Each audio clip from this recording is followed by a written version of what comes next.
கர்த்தருடைய நாமம் மகிமைப்படுவதாக. திங்கள் வார்සිගේ නාමය මහිමෙන්පත් වේවා.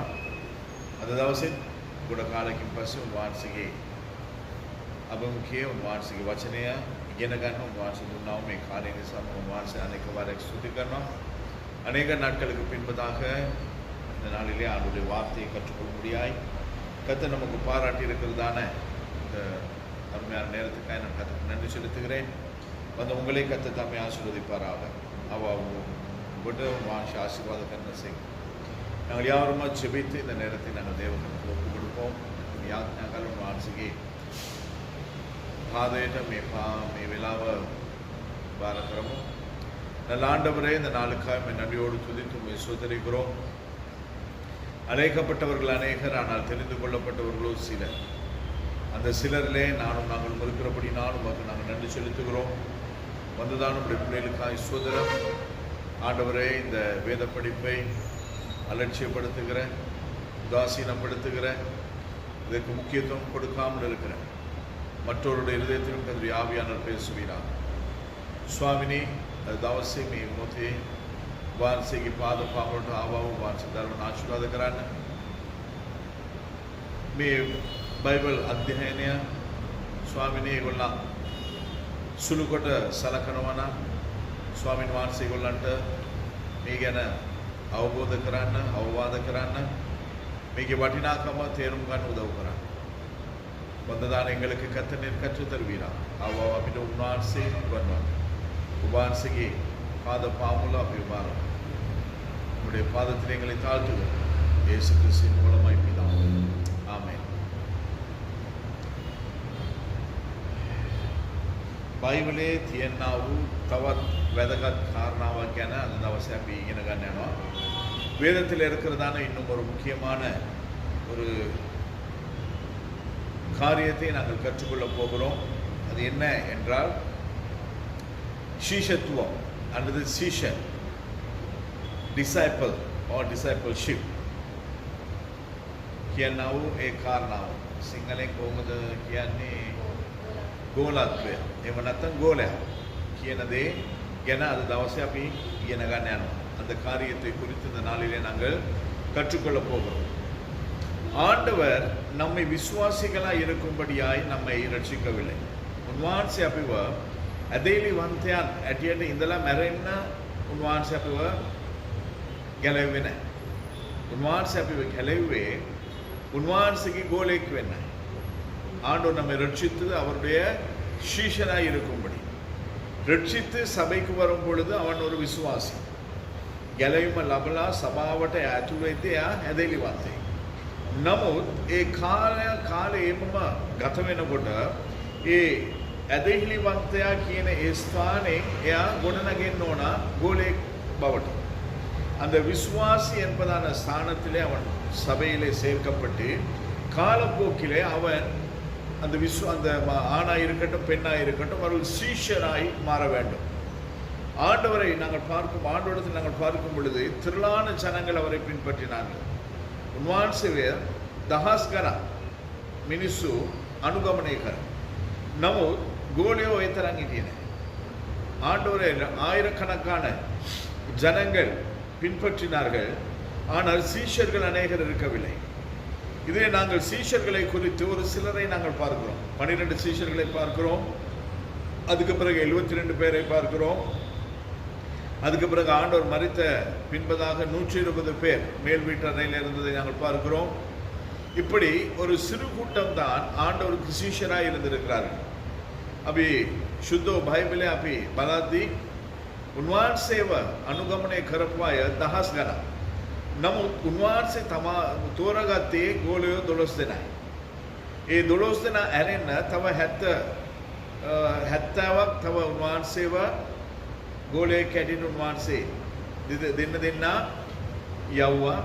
ඊට පස්සේ උන්වහන්සේ මරුණයින් පස්සේ උන්වහන්සේ නැගිටීමෙන් පස්සේ ශුද්ධාත්මයන් වහන්සේ බලාපොරොත්තුවෙන් 120ක් උඩුමහල්ලේ රැස් වෙලා හිටියා. அப்ப வேதத்தில் நாங்கள் பார்க்கும் பொழுது 120 சீஷர்களை தான் நாங்கள் பார்க்க முடியும். ஆண் பெண் எல்லாரும் இருந்தார்கள். අපි සුද්ධෝ ලියවිල්ලේ බලද්දී 120යි අපිට ගෝලයන් බලන්න පුළුවන් වෙන්නේ. ඒකේ ගෑනු අයත් හිටියා, පිරිමි අයත් හිටියා. නමුත් අද දවසේ උන්වහන්සේ මලවුන්ගේ නැගිටලා ස්වර්ගයට ගිහිල්ලා ශුද්ධාත්මයන් වහන්සේව මේ පොළොවට යවලා සභාව ගොඩනගලා සභාවේ ඉන්න අය හැම දෙනාම ගෝලෙක් බවට පත් වෙන්න ඕන කියන එක තමයි උන්වහන්සේගේ බලාපොරොත්තුව. නමුත් උන්වහන්සේගේ බලාපොරොත්තුව අද වෙනකන් ඉෂ්ට වෙලා නැහැ. ஆண்டவராக இயேசு கிறிஸ்து மரித்து உயிர்த்து பரலோகம் சென்று பரிசுத்தாவியான தேவனை அனுப்பி சபைகளை ஸ்தாபித்த பின்பதாக அந்த சபையில் இருக்கிறவர்கள் அத்தனை பேரும் சீஷர்களாய் ஆக வேண்டும் என்று கர்த்தர் எதிர்பார்க்கிறார். ஆனால் அவருடைய எதிர்பார்ப்பு இன்று வரையிலும் நிறைவேறவில்லை. அப்போ சபாவைகிட்ட உந்த உதாரணம் நம்முடைய சபை அதற்கு நல்ல ஒரு உதாரணம். ගිය ඉරිදා මීටි මැතියලත් කිව්වා අපි පෝස්ටුත් දාලා තියෙනවා. නමුත් එක්කෙනෙක්වත් ඇවිත් නැහැ ආවෙත් නැහැ. நம்முடைய சபையிலே கடந்த ஞாயிற்றுக்கிழமை சபை கூட்டம் இருந்தது. அதில் நாங்கள் கதைத்தோம் அதை குறித்து. அதுக்கு பின்பதாக போஸ்ட் போட்டோம். அதை குறித்து யாரும் கேட்கவும் இல்லை வரவும் இல்லை. மேவல்லந்தம வான்சி கோடி இவர்கள் தான் ஆண்டவருக்கு சீஷர். නමුත් මේ වගේ ඉන්නකොට කොහොමද උන්වහන්සේගේ ඊමේ අපි යන්න පුළුවන් වෙන්නේ? උන්වහන්සේගේ බලාපොරොත්තුවෙන් එකක් තමයි අපි ගෝලියෝ බවට පත් වෙන්න ඕනේ කියලා. ஆண்டவருடைய எதிர்பார்ப்புகளில் ஒன்றுதான் நாங்கள் சீஷர்களாய் மாற வேண்டும் என்று. அப்போ நாங்கள் சீஷர்களாய் மாறி தேவ சித்தத்தை நிறைவேற்றாத பொழுது நாங்கள் எப்படி தைரியமாய் சொல்ல முடியும் ஆண்டவருடைய வருகையிலே நாங்கள் பரலோகத்துக்கு போவோம் என்று சொல்லுவோம்? උන්වහන්සේගේ අරමුණ උන්වහන්සේගේ බලාපොරොත්තුවෙන් එකක් තමයි අපි ගෝලියෝ බවට පත් වෙන්න. ඉතින් උන්වහන්සේගේ බලාපොරොත්තු ඉෂ්ට කරන්නේ නැතුව අපි කොහොමද ස්වර්ගයට එහෙම නැත්නම් උන්වහන්සේගේ ඊමේදී යන්න පුළුවන් වෙන්නේ? අපි ගොඩාක්ම වෙලාවෙ මේ පොඩි පොඩි දේවල් සුළු කොට සලකනවා. නමුත් ස්වර්ගයට යනවා කියන්නේ ලේසි පාසු දෙයක් නෙමෙයි. நாங்கள் அநேகமான நேரத்திலே நாங்கள் எல்லா காரியங்களையும் இது அலட்சியப்படுத்துகிறோம். ஆனால் பரலோகம் போகிறது அது சாதாரணமான அது லேசான காரியம் அல்ல. தேவனுடைய வார்த்தைகள் அத்தனையும் நிறைவேற்றி நாங்கள் செல்ல வேண்டும். උදාහරණයකට මෝසස් අපි ගත්තා නම් උන්වහන්සේ පොරොන්දුවක් දීලා එක්කන්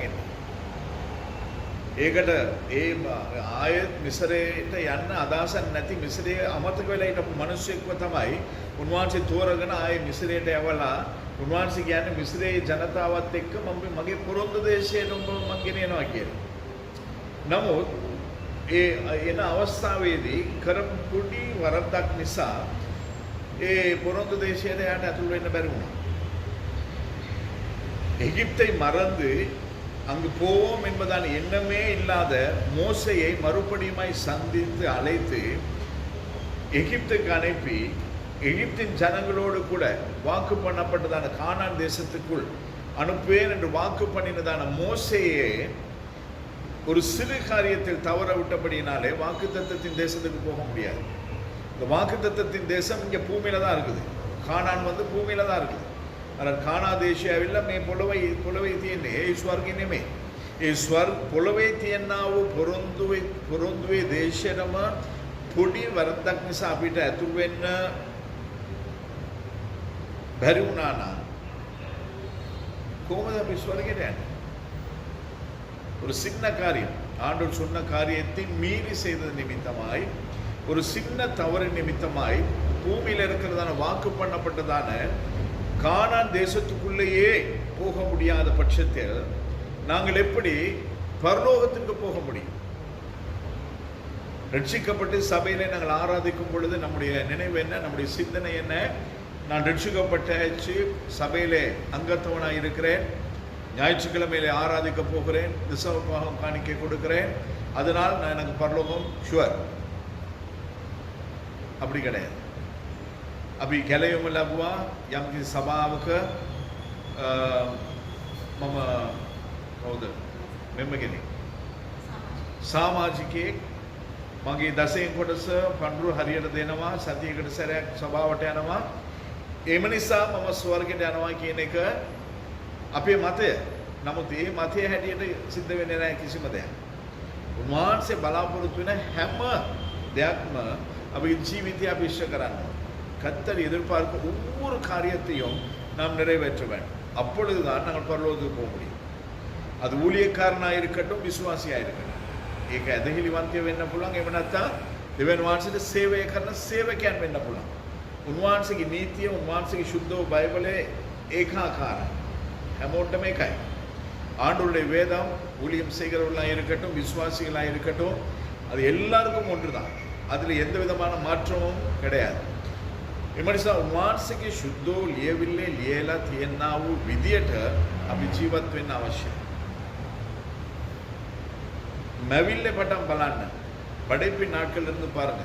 ஒரு சின்ன காரியத்தின் நிமித்தமாய் தான் ஆதாமும் ஏவாளும் ஏதேனை விட்டு வெளியே துரத்தப்பட்டார்கள். ஒரு சின்ன சிந்தையின் நிமித்தமாய் தான் லூசிஃபர் பரலோகத்திலிருந்து கீழே தள்ளப்பட்டான். அதே போல மோசையும் ஒரு சிறிய காரியத்தினாலே கானான் தேசத்திற்கு போகவில்லை. கர்த்தருடைய சிறிய அவருடைய வார்த்தைக்கு கீழ்ப்படியாத நிமித்தமாய் சவுல் ராஜா மேன்மையிலிருந்து அவன் தள்ளப்பட்டான். அப்ப இது எல்லாமே ஒரு பெரிய காரியம் செய்த நிமித்தமாய் வந்த தண்டனைகளோ அல்லது இழந்த ஆசீர்வாதங்களோ கிடையாது, சின்ன காரியங்கள். හැම එක්කෙනාම ඒ දෙවියන් වහන්සේගේ ඇහත් වෙන්න හේතු වුණේ ලොකු බරපතල දේවල් නෙමෙයි. සුළු දේවල්. ඒ කියන්නේ අපේ භාෂාවෙන් කියනවා ඒක ගණන් ගන්න බැරි දේවල්. මයිනුත් නේද? ඉතින් උන්වහන්සේගේ වචනයට කීකරු වුණ ආදම් ඒවා ඒදෙන් වෙනේ පාලට දැම්මා. හදවතේ නිකන් හිතුවා විතරයි ලූසිෆර්. ස්වර්ගයෙන් පාලට දැම්මා. මෝසස් නේද? උන්වහන්සේ කතා කරන්න කිව්වා ඒ ගල් පර්වතයට ගැව්වා. වතුර ආවා. නමුත් එයා ගියේ නැතුවට. සාවුල්ටත් එමයයි. උන්වහන්සේ කිව්වා අමලෙක්වරුන්ව නැති කරලා දාන්නයි කියලා, විනාශ කරන්නයි කියලා. හරක් බැටළු ගෙනාපු නිසා ඒ දේ පුඩි දේ නිසා එයා උන්වහන්සේගේ රාජ්‍ය ස්ථානයේ ඉඳන් එයාවත් උන්වහන්සේ පාලට දැම්මා. ඉතින් අපි ඉතන්නේ සුළු දේවල් නේ, පොඩි දේවල් නේ, උන්වහන්සේෙන් සමාව ඉල්ලුවොත් ඒකට හරියයි කියලා නෑ. උන්වහන්සේ දෙනවා සමාව 1 2 3 4 5 6 10 හරි 100 ගානක් දෙයි. අපි දවසට පව් කීයක් කරනවද? ඒ 100 ගාන දැන් අපි ගැලවීම ලව්පු කාලෙම ඉවරයි. නේ? අපි දැන් ජීවත් වෙලා ඉන්න උන්වහන්සේ කරුණාවෙන්. ஆண்டவர் கொடுத்ததன் கிருபை பாவத்தை மன்னிப்பார் அப்படின்னு சொல்லி அந்த பாவ மன்னிப்பின் அந்த நிச்சயம் நமக்கு இருக்கிறதுனாலே நாங்கள் தவறுகளை செய்து ஆண்டவர் நம்மை மன்னிப்பார் என்பதான அந்த ஒரு நம்பிக்கையிலே நாங்கள் இருக்கிறோம். கர்த்தர் 1 2 3 7 10 100 தரம் மன்னிப்பார். அதே பாவத்தை தொடர்ந்து நாம் செய்வோமானால் கர்த்தர் நம்மை மன்னிக்க மாட்டார். தன் பாவத்தை அறிக்கை செய்து விட்டு விடுகிறவனே இரக்கம் பெறுவான். தமாගේ පව් කියලා ඒකේ ගැලවෙන්න, එහෙම නැත්නම් නිදාස් වෙන්න විතරයි උන්වහන්සේ කරුණාව ලබා ගන්න. එහෙම නැත්නම් උන්වහන්සේ කරුණාව හැම එකටම නැහැ. ඉතින් ඒ වගේම තමයි උන්වහන්සේ අපි හැමදෙනාම ගෝලෙක් බවට පත් වෙන්න ඕනේ කියන එක තමයි උන්වහන්සේගේ බලාපොරොත්තුව. ඒකත් අන්තිම බලාපොරොත්තුව. අන්තිම බලාපොරොත්තුව කිව්වේ උන්වහන්සේ ස්වර්ගයට යද්දී උන්වහන්සේ තමන්ගේ ගෝලයන්ට දුන්නා වූ අනක් කමිෂන් එක. ඒ කමිෂන් එක තමයි අපි දැන් ඉවර කරන්න ඕනේ. ஆண்டவராக இயேசு கிறிஸ்துவின் கடைசி எதிர்பார்ப்பு, கடைசி வேண்டுகோள் தான் நாம் எல்லாரும் அவருடைய சீஷர்களாக வேண்டும் என்று சொல்லி. அதுதான் ஆண்டவர் சொன்னார். பரலோகத்துக்கு போகும் பொழுது ஆண்டவராக இயேசு கிறிஸ்து அதை சொன்னார். என்ன சொன்னார்?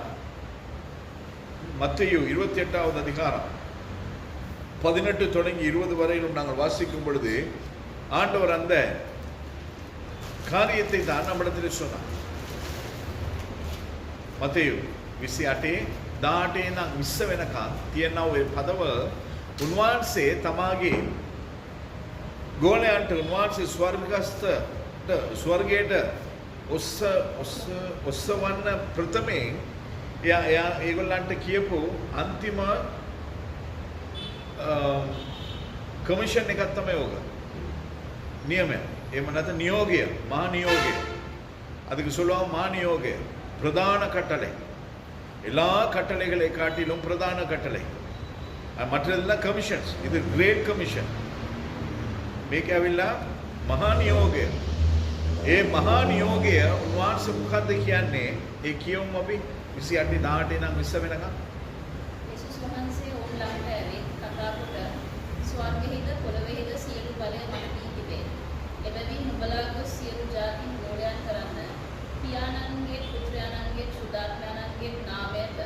ඔවුන් බෞතිස්ම කරන්න. මා විසින් නුඹලාට අනකර සියල්ලම පවත්වන්නට ඔවුන්ට උගන්වන්න. මමද ලෝකාන්තමය දක්වා සෑම කල්හිම නුඹලා සමග සිටිමි. தமிழே நாங்கள் வசோம். அப்பொழுது இயேசு சமீபத்தில் வந்து அவர்களை நோக்கி, வானத்திலும் பூமியிலும் சகல அதிகாரமும் எனக்கு கொடுக்கப்பட்டிருக்கிறது. ஆகையால் நீங்கள் புறப்பட்டு போய் சகல ஜாதிகளையும் சீசராக்கி பிதா குமாரன் பரிசுத்த ஆவி நாமத்திலே அவர்களுக்கு ஞானஸ்தானம் கொடுத்து நான் உங்களுக்கு கட்டளையிட்ட யாவையும் அவர்கள் கை கொள்ளும்படி அவர்களுக்கு உபதேசம் பண்ணுங்கள். இதோ உலகத்தின் முடிவு பரியந்தம் சகல நாட்களிலும் நான் உங்களோடு கூட இருக்கிறேன் என்றார். ஆமென். උන්වහන්සේ මොකද කියන්නේ? අපි මේ යන්න ඕන. நாங்கள் புறப்பட்டு போக வேண்டும். சகல ஜாதிகளையும் හැම සියලු ජාතිකයන් අපි උන්වහන්සේගේ ගෝලයන් හැටියට மாறு කරන්න ඕන. நாங்கள் எல்லா ஜாதிகளையும் நாங்கள் ஆண்டவருக்கு சீஷராய் மாற்ற வேண்டும். அதுக்கு பின்பதாக பிதா குமாரன் பரிசுத்தாவினால் அவருக்கு ஞானஸ்தானம் கொடுக்க வேண்டும். ඉන්පසු උන්වහන්සේගේ නාමයෙන් පිතා පුත්‍රයා ශුද්ධාත්මයන් වහන්සේගේ නාමයෙන් බෞද්ධිෂ්මය දෙන්න ඕන. ඊට පස්සේ උන්වහන්සේ කියනවා මම නුඹලාට අනකල සියලුම දේවල් මම අනකල සියලුම දේවල් ඒගොල්ලන්ොත් මොකද කරන්න ඒගොල්ලන්ට උගන්වන්න කියලා උන්වහන්සේ කියනවා. அவர்கள் அதாவது நான் உங்களுக்கு கட்டளையிட்ட யாவையும் அவர்கள் கை கொள்ளும்படி அவர்களுக்கு உபதேசம் பண்ணுங்கள் என்று சொல்லி அவர்கள் உபதேசம் பண்ணும்படியா ஏலாட்ட කියලා දෙන්න කියලා උන්වහන්සේ කියනවා. ඉතින් අනිත් අයට අපි කියලා දෙන්න නම් ඉස්සෙල්ලා අපි ඒක ඉගෙන ගන්න ඕන. අපි දැනන් ඉන්න ඕන. மற்றவர்களுக்கு ஒரு காரியத்தை சொல்லிக் கொடுக்க வேண்டுமானால் அதை நான் அறிந்திருக்க வேண்டும். அதை நான் கை கொள்ள வேண்டும். ඒක මම මොකද්ද? පිළිපදින්න ඕන. එහෙම මම ඒ ගැන දැනගෙන නොහිටියා නම් ඒක මම පිළිපදින්න නැතුව හිටියා නම් කොහොමද අනිත් එක්කෙනාට මම කියන්න පුළුවන්? அதை நான் கடைபிடிக்காமல் இருப்பேனானால் அது எனக்கு தெரியாமல் இருக்குமானால் எப்படி நான் மற்றவர்களுக்கு அதை குறித்து சொல்லி அவர்களுக்கு சீஷராக்க முடியும்? அப்ப උන්වහන්සේ මේ දේ කියන්නේ ඒ උන්වහන්සේ අනුගමනය කරපු දහස් ගණන් මිනිස්සුන්ට නෙමෙයි. ஆண்டவர் இந்த கட்டளையை கொடுத்தது அவரை பின்பற்றினதான திரளான ஆயிரக்கணக்கான ஜனங்களுக்கு அல்ல, மாறாய் அவரோடு கூட இருந்த இந்த 120 பேருக்கு என்று நான் நம்புகிறேன். இந்த 120 பேர் மேல் மாடியில் இருந்த 120 பேர் ஆண்டவர் பரலோகத்துக்கு போகும்போது அவரை பின்தொடர்ந்து வந்திருப்பாங்க. அப்போ பரலோகத்துக்கு எடுத்துக்கொள்ளப்படுகிறதுக்கு முன்பதாக ஆண்டவர் இந்த 120 பேரை வைத்துதான் இந்த பிரதான கட்டளையை கொடுத்திருக்க வேண்டும். උන්වහන්සේ තමාව එක්ක ඉඳපු 12 දෙනා සමග උන්වහන්සේ මරුණයින් පස්සේ උන්වහන්සේ එක්කම හිටියා නේද? නැත්තම් උඩුමාල්ලට ගිහිල්ලා හිටියා නේද? 120ක්. ඒ 120ට තමයි මේ නියෝගය උන්වහන්සේ දෙන්න ඇත්තේ කියලා මම විශ්වාස කරනවා. ඒ හින්දා තමයි මේ නියෝගය අරගෙන ශුද්ධාත්මයන් වහන්සේගේ බලය ලැබෙනකන් උඩුමාල්ලට ගිහිල්ලා ඒගොල්ලන් එක්සිට් වෙලා හිටියේ. அந்த இடத்திலே ஆண்டவர் இந்த பிரதான கட்டளை கொடுத்த பின்பதாக நான் நம்புகிறேன் அந்த 120 பேரும் அந்த இடத்துல அந்த 120 பேர் தான் மேல் மாடியிலே போயிருந்து ஆண்டவருடைய வருகைக்காக, அதாவது பரிசுத்தாவியானுடைய வருகைக்காக, அவருடைய நிரப்புதலுக்காக அவர்கள் காத்திருந்திருப்பார்கள்.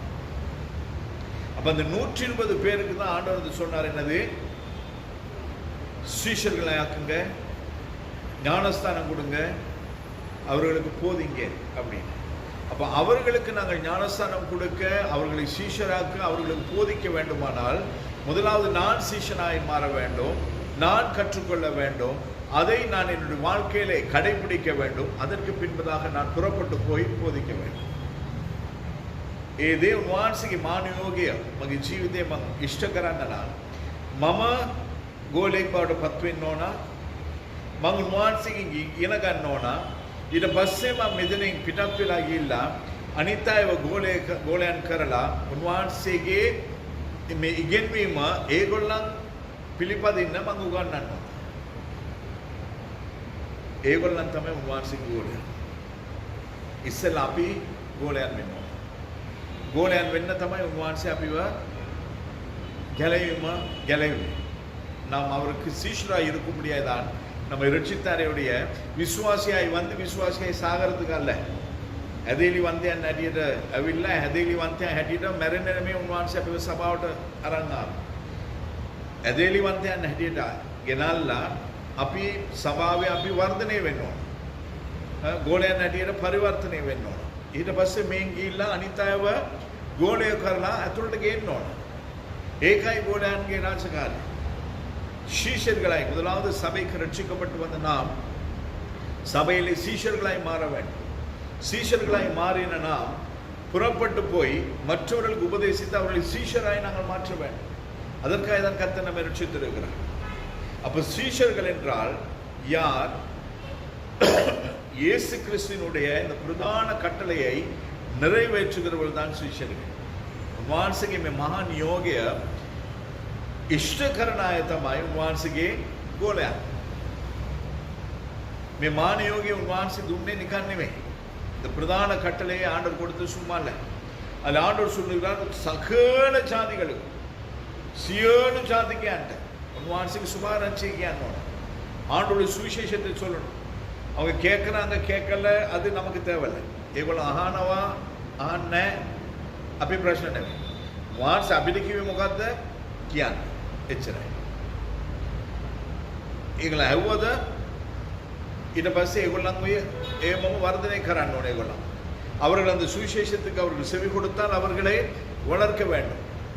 அதற்கு பின்பதாக நாங்கள் அவர்களை ஞானஸ்தானத்துக்கு நேராக நடத்த வேண்டும். ඊට පස්සේ ඒගොල්ලන්ව බැප්ටිසම් එකට අපි ඒගොල්ලන්ව ගේන්න ඕන. ඊට පස්සේ ඒගොල්ලන්ව අපි ගෝලයන් කරන්න ඕන. උන්වහන්සේගේ මේ උන්වහන්සේ අපිට ගෙන්වා ගොන්නපු දේවල් අපි ඒගොල්ලන්ට උගන්වන්න ඕන. அதுக்கு பின்பதாக கர்த்தர் நமக்கு கற்றுக் கொடுத்ததை நாங்கள் அவருக்கு கற்றுக் கொடுக்க வேண்டும். இது நமக்கு கொடுத்ததான ஒரு பிரதான வேலை.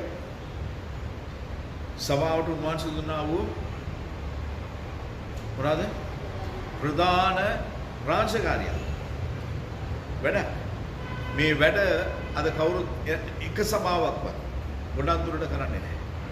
ඒගොල්ලන් සභාවේ ඇතුළෙන්මයි එනවා, ගීතිකා කියනවා, යාඥා කරනවා, මේ මොකද්ද? දේශනාවක් කරනවා, ප්‍රේස් ලෝඩ් කියනවා යනවා. එච්චරයි අපි ක්‍රිස්තියානික. இல்லையா? நம்முடைய வேலை எப்படி? சபைக்குள்ளே தான் நடக்கிறது. வருகிறோம், ஆராதிக்கிறோம், ஜெபிக்கிறோம், வார்த்தைகளை கேட்கிறோம், பிரைஸ் லார்ட் சொல்லிட்டு அப்படியே போயிட வேண்டியது. பிரதான கட்டளைக்கு நம்முடைய வாழ்க்கையிலே இடமே கிடையாது. මහනියෝගයට අපි ජීවිතේ වෙලාවන්න ඉඩක් නැහැ. ඉස්සෙල්ලා අපි ගෝලයක් වෙලා ඉන්නවද කියන එකත් ප්‍රශ්නයක්. நாங்கள் சீஷர்களா இருக்கிறோமா என்கிறது முதலாவது கேள்வியா இருக்கு நம்முடைய வாழ்க்கையில். මතේ සුභාරංචි 4 වෙනි පදේ 19 වෙනි පදේ පොඩ්ඩක් කියමු. மத்தேயு 4வது அதிகாரம் 19வது வசனத்தை வாசிப்போம்.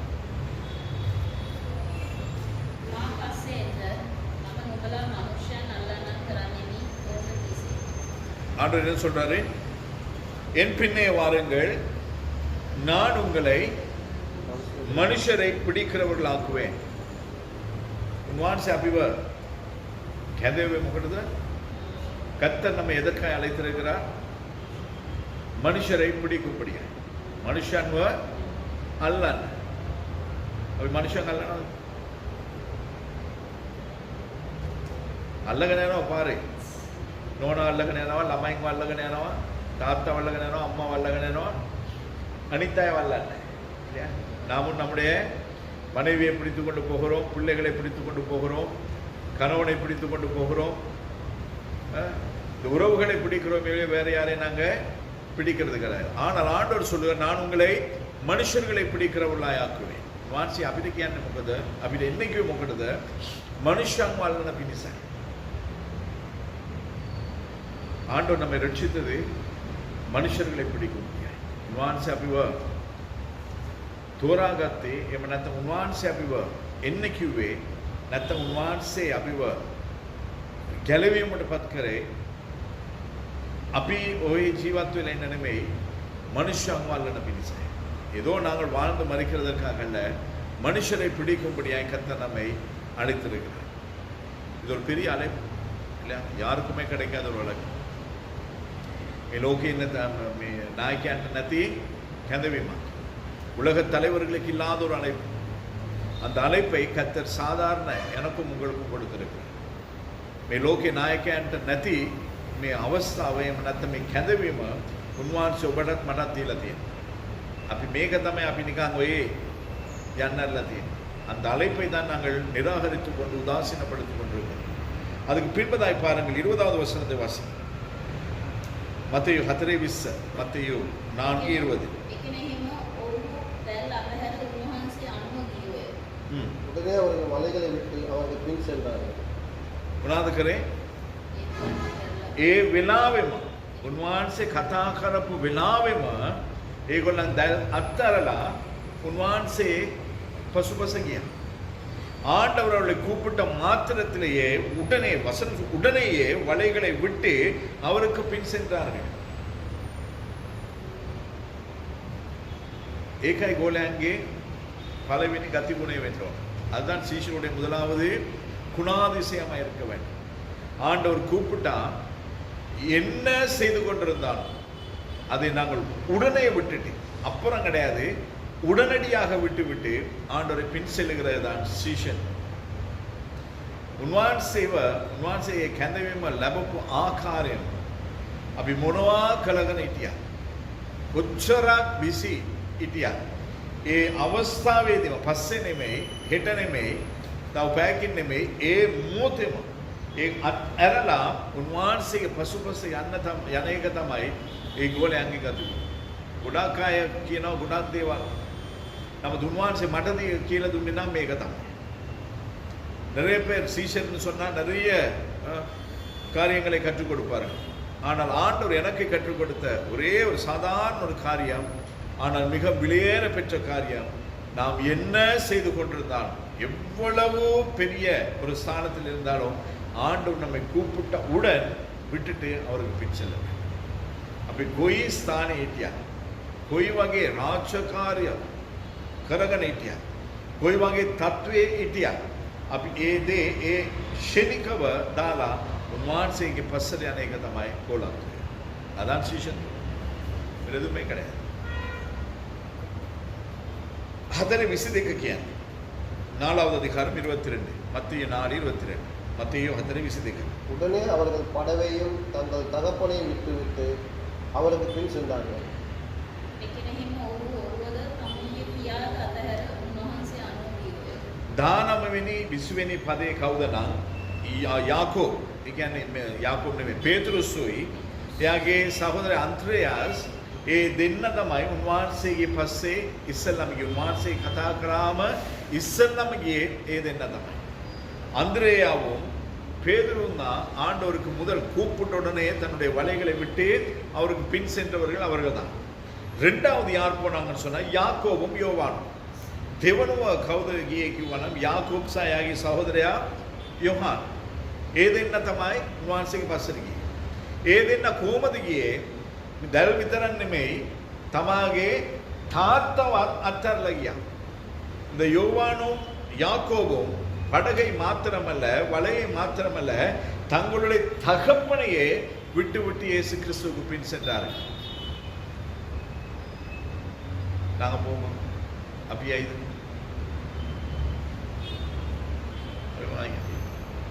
நோனா, දරුවෝ, තාත්තා, අම්මා, එහෙම නැත්නම් මගේ නන්දම්මා ඇඳට වෙලා එයාව බලන්න ඕන. ඒ වගේ නොයෙකුත් දේවල් අපි කියනවා.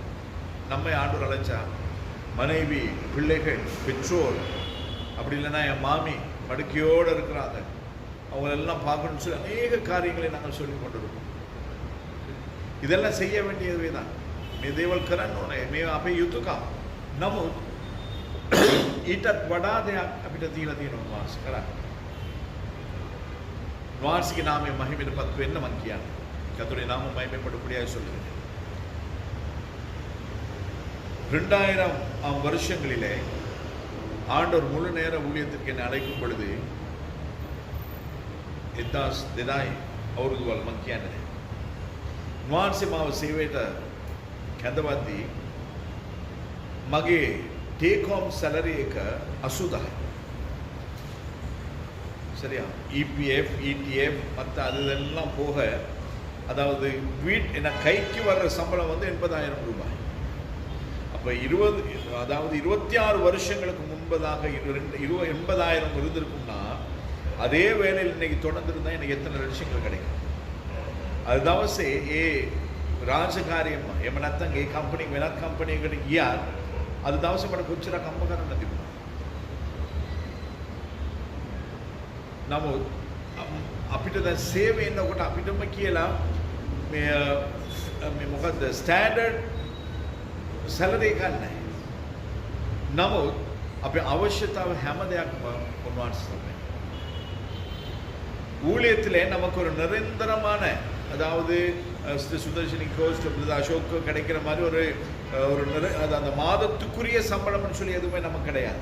ஆனாலும் என்னைக்கு ஊழியத்துக்கு வந்த அன்றிலிருந்து இன்று வரைக்கும் கர்த்தர் குறைவில்லாமல் நடத்துகிறார்.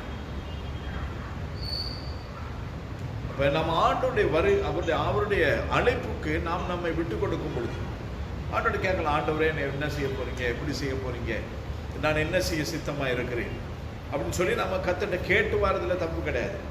அதாவது நமக்கு கர்த்தர் நம்மை சீஷனாய் அவருக்கு பின்பதாய் வர நம்ம அழைக்கும் பொழுது நம்ம அவரிடத்துல கேட்கறது தப்பு கிடையாது. උන්වහන්සේ අපිව කැඳවනකොට නැත්තම් උන්වහන්සේ ගෝලයක් හැටියට කැඳවන්න නැතු උන්වහන්සේ අපිව ඊට වඩා පොඩ්ඩක් එහාට ගිහිල්ලා උන්වහන්සේගේ සේවකයෙක් හැටියට, ඉවැන්ජලිස්ට්වරයෙක් හැටියට, එහෙම නැත්තම් සභා පාලකයෙක් හැටියට, එහෙම නැත්තම් උන්වහන්සේගේ සම්පූර්ණ කාලීන සේවයට අපි කරා උන්වහන්සේ අපිට කැඳවීමක් දෙනවා නම් උන්වහන්සේගෙන් අපිට ආන්න පුළුවන්, ස්වාමිනේ මට මොකක්ද දෙන්නේ, මම කොහොමද මම මොනවා කරන්නද, කොහේ යන්නද, කොහොමද මාව ජීවත් කරවන්න යන්නේ, මේ විදිහට මට මාව ජීවත් කරවන්න කියන උන්වහන්සේගෙන් ආන එකේ ප්‍රශ්නයක් නැහැ. ඒ කියන්නේ උන්වහන්සේ මාව කැඳවනවා නම් උන්වහන්සේ මං ආන්නවා. ඒක කම්පැනියට මම වැඩට යනවා කියන්නේ ඒ කම්පැනිය මං ආනවා, මට කීයද පඩිය, දවස් කීයක් වැඩද, මම කොයිස් මගේ பொசிஷன் එක මොකද්ද කියලා අපි ආනවා. இல்ல நாங்கள் ஒரு சாதாரண ஒரு கம்பெனியில் ஒரு வேலைக்கு போகும்போது என்னுடைய சம்பளம் என்ன, எத்தனை நாட்கள் வேலை, எவ்வளவு நேரம் வேலை, நான் எனக்கு நீங்கள் கொடுக்குற ஸ்தானம் என்ன, இதெல்லாம் நாங்கள் கேட்கறது போல கத்திடத்தில் கேட்கலாம், தப்பு கிடையாது. நமுத் கீக்கருவேனேக்க இதாவதன் கேட்கிறது தப்பு கிடையாது. ஆனால் அவருடைய அழைப்புக்கு கீழ்ப்படுகிறது மிகவும் முக்கியமான ஒரு காரியம். நமக்கு උන්වහන්සේ අපිට ප්‍රථමයෙන් අපිට දෙන කැඳවීම මොකද්ද? උන්වහන්සේගේ ගෝලයක් වෙන එක. கர்த்தருடைய சீஷர்களாக இருக்கிறது தான் முதலாவது கர்த்தர் நமக்கு கொடுக்கிற அழைப்பு. அதுக்கு அடுத்த அழைப்புகள் தான் ஊழிய அழைப்புகள், கிருபை வரங்கள். அப்ப උන්වහන්සේගේ මේ කැඳවීමට උන්වහන්සේගේ ගෝලයක් හැටියට මම පරිවර්තනය වෙලා ඒ ගෝලත්වයෙන් මම ආව ஸ்தாபித்த කරගන්නකොට அந்த சீஷனாய் என்னை உருவாக்கி கொண்டு அதில் நான் வளரும் பொழுது அடுத்த கட்டம் கர்த்தர் நமக்கு தருகிற அழைப்பு என்ன? ஊழியம். ஊழியத்திலே ஒரு வேலை, උන්වහන්සේගේ සේවය අපිට කොටසක් උන්වහන්සේ බාර දෙනවා.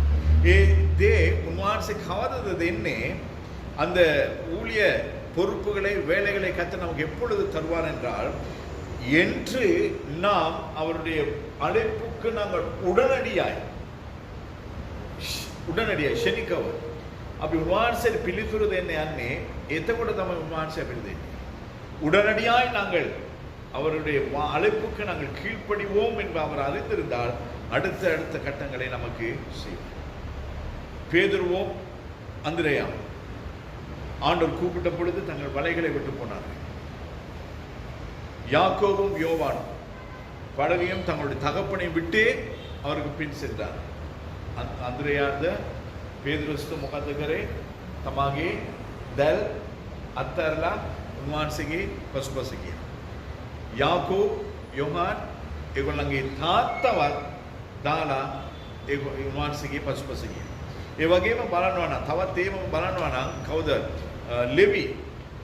එයා උන්වහන්සේව அனுகமனை කරන්න යාගේ ராஜகாரி ஏமම දාලා ගියා.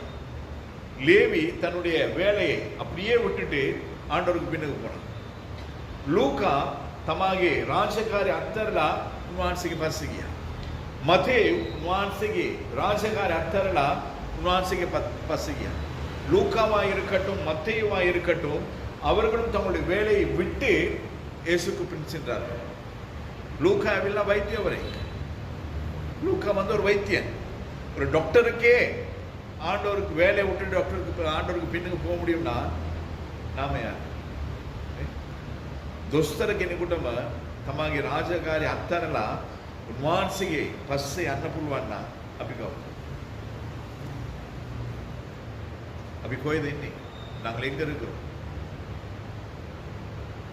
ரட்சிக்கப்பட்டிருக்கிறோம், சபையில ஆராதிக்கிறோம், இன்னும் விசுவாசிகளா இருக்கிறோமா, சீஷர்களா இருக்கிறோமா என்கிறது தான் நம்முடைய கேள்வி. උන්වහන්සේගේ අදහන්න අවු ඇදලිවන්තයෙක් හැටියට තාමත් අපි ඉන්නවද? නැත්නම් ඒ ඇදලිවන්තයන්ගේ ස්ථානයෙන් අපි වර්ධනය වෙලා උන්වහන්සේගේ ගෝලයක් හැටියට පත් වෙලා ඉන්නවද කියන එක තමයි අපි දැන් කල්පනා කරන්න ඕන දේ. මතේ 26:37 කියමු. மத்தேயு 26:37 நாங்கள் வாசிப்போம். பேதுருவையும் செபதேயுவின் குமாரன் இருவரையும் கூட்டிக் கொண்டு செபதேயுவின் 2 குமாரர்கள் யாரு? யாக்கோவும் யோவான். இருவரையும் கூட்டிக் கொண்டு போய் துக்கமடையவும் வியாக்குலப்படவும் தொடங்கினார்.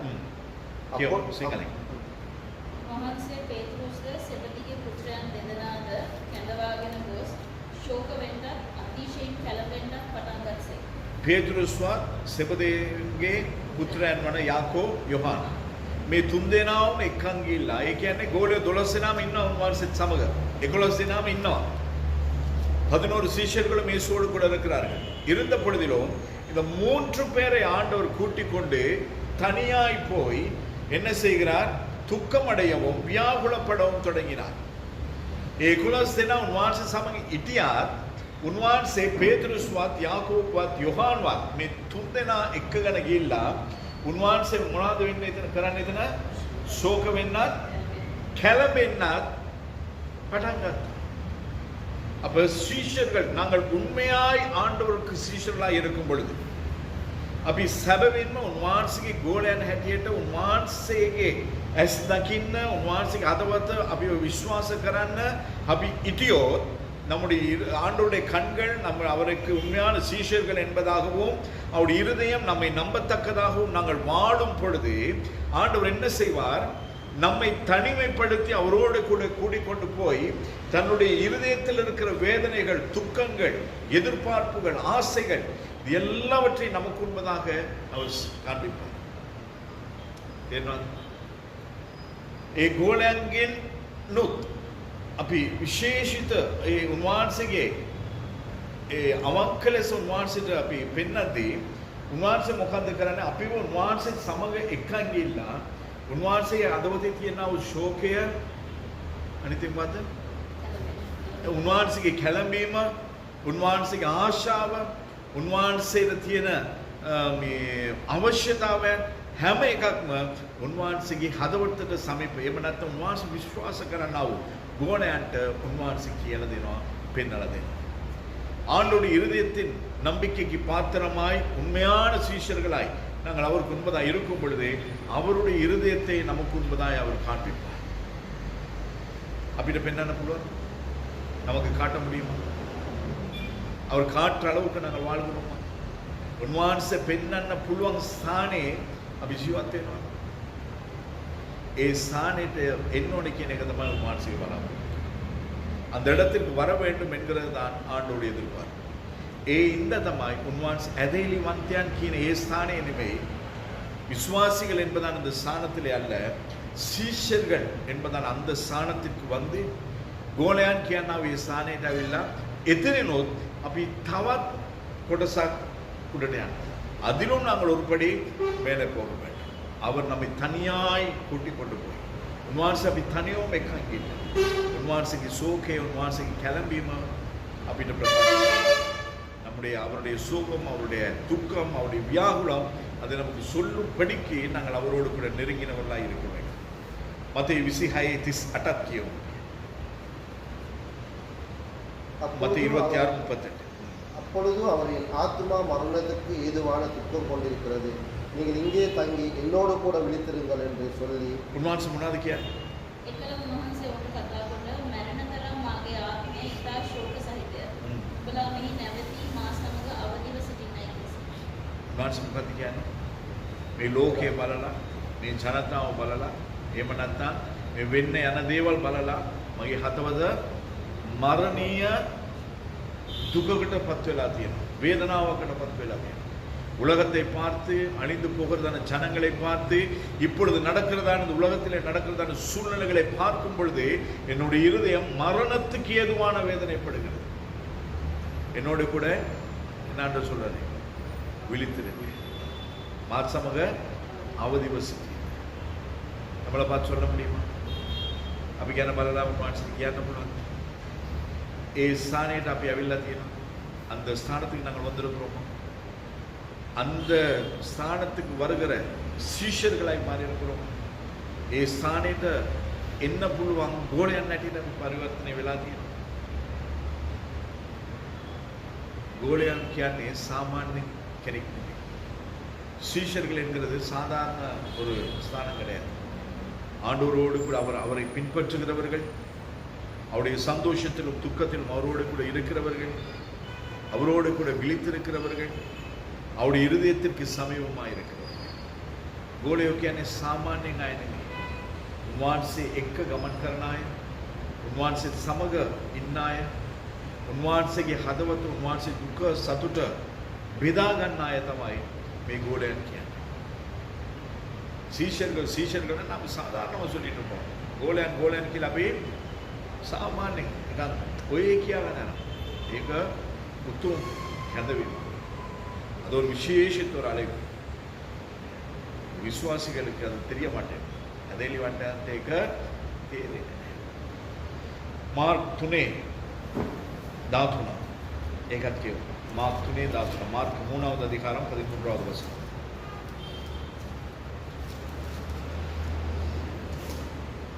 மார்க் 3:13 பின்பு அவர் ஒரு மலையின் மேல் ஏறி தமக்கு சித்தமானவர்களை தம்மிடத்தில் வரவழைத்தார். அவர்கள் அவரிடத்திற்கு வந்தார்கள். උන්වහන්සේ කන්දට නැගී තමන් වහන්සේ කැමති වූවන් තමන් ළඟට කැඳවුසේක. ඔවුහු උන්වහන්සේ ළඟට ආවෝය. මේ වචනේ තේරුණාද? இந்த වචන පුරිණිද? උන්වහන්සේ මොකද්ද කරන්නේ? උන්වහන්සේට කැමති අයව උන්වහන්සේ තමා ළඟට කැඳවනවා. ඒ කැඳවපු අයත් උන්වහන්සේගේ ළඟට යනවා. வேதம் சரியா பாருங்க, எவ்வளவு அழகா சொல்லுது. தமக்கு சித்தமானவர்களை தம்மிடத்தில் வரவழைத்தார், அவர்களும் அவரிடத்தில் வந்தார்கள். இந்த இலங்கை தேசத்தில் 2,20,00,000 ලංකාවේ 2,20,00,000 ගානක් ඉන්න ජනතාව. ඒ ජනතාවෙන් උන්වහන්සේට කැමති කවුද? උන්වහන්සේ අපිව තෝරාගෙන තියෙනවා. උන්වහන්සේ අපි කැඳවලා තියෙනවා. එම නිසා උන්වහන්සේගේ අපි මොකද උන්වහන්සේ ළඟට අපි ආවිත් තියෙනවා. இலங்கை தேசத்தில் 2,20,00,000க்கும் அதிகமான ஜனங்கள் இருக்கிறார்கள். ஆண்டவர் எல்லாரையும் கூப்பிடல. நம்மீது அவர் பிரியப்பட்டது நிமித்தமாக, நம்மை அவர் தெரிந்து கொள்ள சித்தமாய் இருந்தபடினால் அவர் நம்மை அழைத்திருக்கிறார். நாங்களும் அவரிடத்தில் வந்திருக்கிறோம். பலனமை கதவியம கொச்சரவு இந்த அழைப்பு, இந்த தெரிந்து கொள்ளுதல் எவ்வளவு மேன்மையானதுன்னு சொல்லிப்பார். අපි ඒ කැඳවීමට අපි ප්‍රථම ස්ථානය නැත්නම් මුල් ස්ථානය අපි දෙනවා. இந்த அழைப்புக்கு நாங்கள் முதலிடத்தை நாங்கள் கொடுக்கிறோம். මාර්ක් 3:14 කියමු. උන්වහන්සේද තමන් සමග සිටින පිරිසත් දේශනා කරන්නත් පිටත් කර අරින පිරිසත් යක්ෂයන් දුරු කිරීමේ බලය දරන පිරිසත් 12 දෙනෙකු නියම කරසේක. அப்பொழுது அவர் 12 பேரையும் தெரிந்து கொண்டு அவர்கள் தம்மோடு கூட இருக்கவும் பிரசங்கம் பண்ணவும் படியாக தாம் அவர்களை அனுப்பவும் வியாதிகளை குணமாக்கி பிசாசுகளை துரத்தும்படி அவர்கள் அதிகாரமுடையவர்களாய் இருக்கவும் அவர்களை ஏற்படுத்தினார். උන්වහන්සේ ප්‍රථමේ මොකටද ගෝලයන්ව තෝරගත්තේ? முதலாவது ஆண்டவர் எதற்காய் சீஷர்களை தேர்ந்தெடுத்தார்? பிரசங்கம். තමන් සමග සිටින තමාත් සමග සිටින්න. எதுக்கு ஆண்டவர் முதலாவது தேர்ந்தெடுத்தார்? நிமித்தம் அவர்கள் தம்மோடு கூட பிரசங்கம் இருக்கவும். பிரசங்கம் பண்றது ரெண்டாவது, இருக்க பேய் துரத்துறது ரெண்டாவது, நோய்களை சுகமாக்குறது ரெண்டாவது. ஆனா முதலாவது ஆண்டவர் சீஷர்களை ගෝලයන්ව මොකටද ඉස්සෙල්ලා උන්වහන්සේ තෝරගත්තේ? අපි උන්වහන්සේ මොකටද ඉස්සෙල්ලා තෝරගත්තේ? යක්ෂ දුරු කරන්නයි, අනාවැකි කියන්නයි, රටවල් ගානේ මේ රොන්ද යන්නයි නෙමෙයි. பேய்துரத்துறதுக்கோ தீர்க்க தரிசனம் சொல்றதுக்கோ தேசாந்திரியாய் போகிறதுக்கு ஆண்டவர் நம்மை தெரிந்து கொள்ளவில்லை. ஆண்டவர் முதலாவது நம்மை தெரிந்து கொண்டது அவரோடு கூட இருக்கும்படியாய். උන්වහන්සේ අපිව ප්‍රථමේ තෝරාගත්තේ උන්වහන්සේ සමග අපි ඉන්න ඕනේ කියලා. උන්වහන්සේ සමග ඉන්නවා කියන්නේ உன்வாசிக்கு அபிமுகி என்னும் ஆண்டவர் அவரோடு கூட இருக்கிறது என்றது அவருடைய சமூகத்தில் இருக்கிறது. ஜெபம், வேத வாசிப்பு, அவருடைய இருதயம் உணர்ந்து கொள்ளுகிற ஸ்தானம், அவர் மீது வைக்கிற அன்பு எல்லாம் அவர்தான் முதலாவது. හැමදේකින්ම උන්වහන්සේට අපි ප්‍රථම ස්ථානය දෙන්න ඕන. බයිබලයේ මෙනෙහි කිරීමද, යාඥා කිරීමද, උන්වහන්සේගේ හදවත දැනගන්නමද, මේ හැම දෙයක්ම කරන්නයි උන්වහන්සේ තමා ගෝලයන්ව ප්‍රථමයෙන් උන්වහන්සේ තෝරගත්තා. යක්කු දුරු කරන එකයි ඕන කෙනෙකුට කරන්න. යේසුස් වහන්සේගේ නාමයෙන් මේ දේවල් සිද්ධ වෙනවා. අපි ගිල්ල කරන්න ඕනේ නැහැ. මේ ටවුන් එකේ ඉන්න එක්කෙනෙක් යේසුස් වහන්සේගේ නාමයෙන් කියලා කිව්වොත් ඒ සිද්ධ වෙනවා. අපි ඕනේ නැහැ ඕට. යේසුஸ் වහන්සේගේ නාමය විතරක් ඇති. இயேசு கிறிஸ்துவின் நாமம் மாத்திரம் போதும். அதுக்கு நாம தேவையே கிடையாது. அதுக்கு தெருவில் இருக்க ஒரு ஆள் வந்து இயேசு கிறிஸ்துவின் நாமம் இயேசுனே කිව්වොත් ඇති. පත්තිමේ සේමයි කිව්වේ. இயேசுனே කිව්වා. උන්වහන්සේ බලලා වැල්ල මොකක්ද ඕනේ කියලා. උන්වහන්සේගේ නාමයට බලය තියෙනවා. නමුත් ඒ ඵලය උන්වහන්සේ අපිට දෙන්නයි අපි උන්වහන්සේ කතා කරන්නේ. උන්වහන්සේත් එක්ක ඉන්න. උන්වහන්සේ සමග ඉන්න. தம்மோடு கூட இருக்கும்படியாய் தான் முதலாவது ஆண்டவர் சீஷர்களை தெரிந்தெடுத்தார். அப்போ இந்த சீஷத்துவம் என்கிறது அதுக்கு பிறகு இன்னும் நிறைய காரியங்கள் உண்டு. இன் பசு குடா தேவால் தீனம் நமக்கு உன்வான்ச பிரதமே அப்படி ஒரு தோராகத்தை முகட்டது கோலன் உன்வான்ச தோராகන්නේ முகட்டது எதற்காக ஆண்டவர் சீஷர்களை தெரிந்தெடுக்கிறார்? முதலாவது அவர் கூப்பிடும் பொழுது என்ன பிஸியா இருந்தாலும் போட்டுட்டு அவருக்கு பின்னுவார். அவர் எந்த ஸ்தானத்தில் இருக்கிறாரோ, எந்த சூழ்நிலையில் இருக்கிறாரோ, அந்த சூழ்நிலையில நானும் அவரோடு கூட இருக்க வேண்டும். උන්වහන්සේ ගෝලයන්ව මොකටද කැඳවන්නේ? එයා කතා කරනකොට එයා මොන රාජකාරී හිටියත් ඒ රාජකාරී ඕමම තියලා උන්වහන්සේගේ පස්සෙන් එනවා. ඊට පස්සේ උන්වහන්සේ කොයි ස්ථානයේ ඉන්නවද, මෙවැනි කොවැනි අවස්ථාවකදී ඉන්නවද, උන්වහන්සේ කොයි වගේ අවස්ථාවකට මුහුණ දෙනවද, ඒ අවස්ථාවේදී ඒ අවස්ථාවේ උන්වහන්සේගේ ගෝලයා උන්වහන්සේ සමග ඉන්නවා. ඒකටයි උන්වහන්සේ ගෝලයන්ව කියන්නේ. அதற்காக தான் கர்த்தர் சீஷர்களை தெரிந்தெடுக்கிறார். තේරුණාද? ගෝලයෝ කියන්නේ උන්වහන්සේ සමග ඉන්න අය. උන්වහන්සේගේ කැඳවීම, උන්වහන්සේ කතා කරපු ආකාරයටම උන්වහන්සේ ළඟට එන අය. උන්වහන්සේ ඉන්න ස්ථානයේ ඉන්න අය. சீஷர்கள் என்கிறது ஆண்டவர் கூப்பிடும் பொழுது எவ்வளவு வேலையாக இருந்தாலும் போட்டுட்டு வருகிறவர். இரண்டாவது, ஆண்டவர் இருக்கிறதான ஸ்தானத்திலே இருக்கிறவர், ஆண்டவரோடு கூட இருக்கிறார். மூன்றாவது, ஆண்டவர் என்ன சூழ்நிலையில் இருக்கிறாரோ அந்த சூழ்நிலையில் இருக்கிறவர்கள் தான் சீஷர்.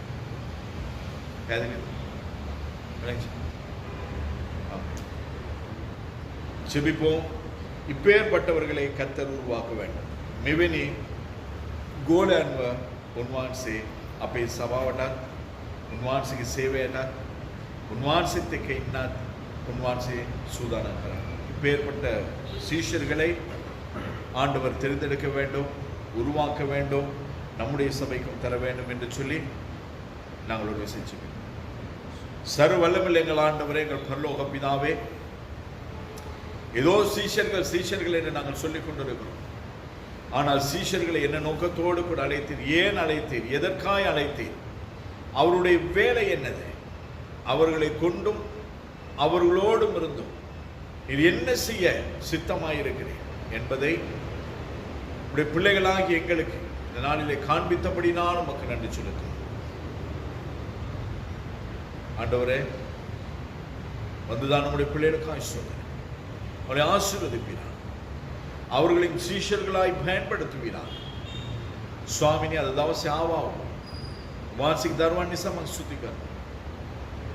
ස්වාමින් වහන්සේගේ ගෝලයන් හැටියට ඒගොල්ලෝ එලාව පරිවර්තනය කරනවා. ස්වාමිනේ, වාර්ෂික නාමයේ මහිමයටපත් වෙන පිණිස මේ ලෝකයේ නැති වෙලා, නන්නත්තර වෙලා, අනාථ වෙලා ඉන්නා වූ ජනතාව ඔබ ළඟට ගේන්න, ඔබගේ ගෝලයන්ව පාවිච්චි කරන්න කියලා මම යාළුවා. ස්වාමීන් වහන්සේගේ දෑතට අපි සියලු දෙනාම බාරයි.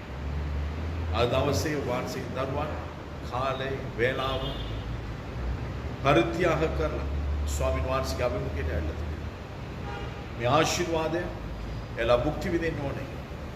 ஆண்டவரே, உம்முடைய பிள்ளைகள் தங்களுடைய காலம், நேரம், அவருடைய எல்லாவற்றையும் தியாகம் செய்து வந்திருக்கிறார். இந்த தியாகத்துக்கு தக்க பலனை கர்த்தருடைய பிள்ளைகளுக்கு கொடுத்து தீரும்படியா நினைச்சுப்பீங்க. ஆசீர்வதிக்கும் தேவ கருத்துக்குள்ள போகிறது. ஆசீர்வாத கரண்ணாவு தேவன் வான்சிக்கு அசைனவ பாருங்க. ஏசு சுவான்சிக்கு பண்ணாமே. ஆமென்.